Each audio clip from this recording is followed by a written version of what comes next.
C C আমাদের বাংলাদেশের বিখ্যাত নায়িকা এসব কি করছে? মানে আমার কিছু কিছু প্রিয় অভিনেত্রী ছিল, যেমন আছে তানজিন তিশা, প্রভা, তারপরে আরেকটা আছে হচ্ছে টয়া নাকি ময়া। তো তারা মনে করেন খুব সুন্দর অভিনেত্রী ছিল, কিন্তু তারা দেখলাম কিছুদিন জানে আমার কিছুদিন আগে আমি শুনতে পেলাম তারা নাকি মদ গাঁজা ফেন্সিডিলিয়া বা বাবা সবকিছুই খায়। এটা কোনো কথা হলো ভাই? আমি এখন তো মনে হচ্ছে আমি তাদের নাটক দেখে আমি ভুল করছি ভাই। এখন আপনি কি করবেন সেটা আপনার ব্যক্তিগত ব্যাপার, কিন্তু কথাটা হচ্ছে কি আমি কেন এটা ভাবলাম ভাই, এটা কেন আমি দেখলাম, এটা আমি আশা করিনি, কেননা তারা আমার ক্রাশ ছিল ভাই। খুব খারাপ। তারা নাকি মদ গাঁজা ফেন্সিডিল সবকিছুই খায়। এই যে দেখতে পাচ্ছেন আয়মান সাদিক, ইনি একজন বাংলাদেশের কুখ্যাত বিখ্যাত নায়িকা। তার কি দেখতে কিন্তু আমার খুবই ভালো লাগে, কিন্তু আমি দেখতে পাচ্ছি কি তার উপরের সাথে মানে স্কিনের সাথে তার কিন্তু পায়ের কোনো মিল নাই। আই মিন কালা আর কই হলো ধলা, সবকিছু মেকআপের জন্য পসিবল। সো এটা কোনো কথা ছিল না ভাই। তারা হচ্ছে নায়িকা ভাই, নায়িকা হবে পরীর মতো, তাদের টোকা মেলে রক্ত বাড়াবি, কিন্তু এটা তো তা দেখি না ভাই।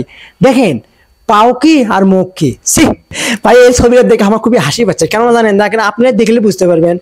তিনি আমি দেখতে পাচ্ছি এখানে হচ্ছে আমাদের সবার প্রিয় মেহজাইন আফা, এবং দ্বিতীয়ত হচ্ছে তাই কোনোদিন বুড়ি হয় না, তাকে আমি নাম চাই না বাট চিনি, আমি নাম জানি না, নাম আমার মনে হচ্ছে না। যদি নামটা জেনে থাকেন অবশ্যই কমেন্ট বক্সে বলে দিয়ে। মানে তাদের দুজনের ছবি তুলছে, ফটো তুলছে, দেখেন আপনারা স্ক্রিনে দেখেন।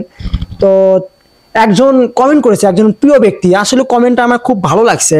তিনি লিখেছেন অভ্রনীল হিমু, তিনি লিখেছেন হচ্ছে যে জাম্বুরা গাছের নিচে সুপারি গাছ।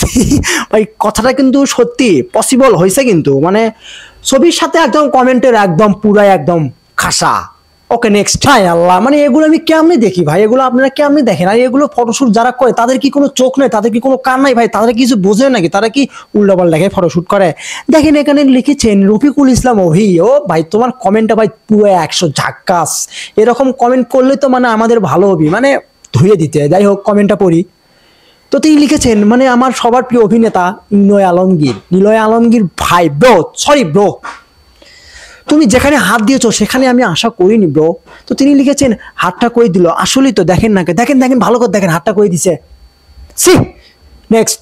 ইদানিং আমি দেখতে পাচ্ছি মানে ইউটিউব, ফেসবুক, টিকটক, যত ধরনের প্ল্যাটফর্ম আছে, ইনস্টাগ্রাম, আরো যত ধরনের প্ল্যাটফর্ম আছে, ওখানে গেলে শুধু আমি একে দেখতে পাই।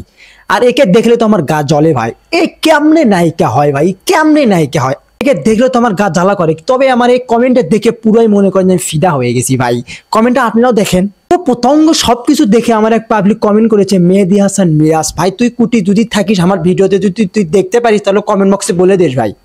তিনি লিখেছেন ওর গুহায়, আই মিন গুহায়, উল্টাপাল্টা ভাবেন না, সেই পরিমাণে কারেন্ট পুরো 64 জেলায় সাপ্লাই দেওয়া যাইবো। ওরে বাপ রে বাপ ভাই, তুই পুরো একদম ঝাক্কাস একটা কমেন্ট করছিস ভাই। তুই যদি আমার ভিডিওটি দেখিস ভাই তোকে সালাম, কমেন্ট বক্সে বলে দিও। Okay next. আমার প্রিয় একজন অভিনেতা এবং অভিনেত্রী, একজন ইউটিউবার, তাকে দেখে আমার এক্সপ্রেশন জাগে তার মতো প্লে বয় হব। না না না না না, প্লে বয় হব না, মানে হতে চাচ্ছি। যাই হোক কমেন্টটা দেখি।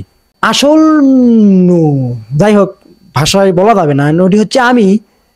তাই তো তোগো ভিডিও আমার সামনে আহে। ওরে বাপরে বাপ বোন, তুমি আমার যাই হও না কেন বোন, তুমি যদি আমার কমেন্টটা দেখতে পারো বা আমার ভিডিওটি দেখতে পারো তাহলে একটু কমেন্ট বক্সে বলে দিও, তোমাকে আমার নোবেল দিতে ইচ্ছে করছে। Okay next. কোন শহরের মাইয়া গো লাগে উড়াধুরা, মানে আমাদের সবার প্রিয় সিঙ্গার, আমাদের উড়াধুরা গানের সিঙ্গার নাম কি? নাম কি রে? সিঙ্গার তার নাম হচ্ছে প্রীতম হাসান। কিন্তু সেই প্রীতম হাসান এত জোরে জোরে লাগায়, তার মানে এত জোরে জোরে লাগাইছে তার সহধর্মিনীকে, একদম পুরো একদম ঝুলাই ফেলাইছে। দেখেন আমার কিন্তু একসময় ক্রাশ ছিল, আমার প্রীতম হাসানের বউ কিন্তু আমার একসময় ক্রাশ ছিল, বাট এখন যে পরিমাণে অবস্থা করেছে ভাই, খুবই খারাপ অবস্থা। দেখেন কমেন্ট বক্সে দেখেন, মানে আমার একটা পাবলিক কমেন্ট করেছে, ভাই তুই এমন কমেন্ট কেমনি করলি ভাই? তিনি লিখেছেন ইস খালিদ্দিন হাসান নীলু দেখে পারলো না, তার ছেলে কত বড় জিনিসের মালিক হয়েছে। আস্তাগফিরুল্লাহ, নাউযুবিল্লাহ। আসলে জিনিস বলতে কি বোঝানো হচ্ছে এখানে? আচ্ছা আমি যেটা দেখতে পাচ্ছি আপনি কি সেটা দেখতে পাচ্ছেন? যাই হোক নেক্সট। ভাই লাভ ইউ ভাই, আপনার যাত্রার শুভ হোক, আপনার জন্য ভবিষ্যতে আরো দোয়া রইল, আপনি আরো লাগান, মানে কাজে সুযোগ লাগানোর কথা বলতেছি ভাই, উল্টাপাল্টা ভাবেন না। ওকে আজকের মনে বিদায় নিচ্ছি। দিস ইজ লাগান ভাই। ভিডিওটি কেমন হয়েছে অবশ্যই কমেন্ট বক্সে বলে দিবেন।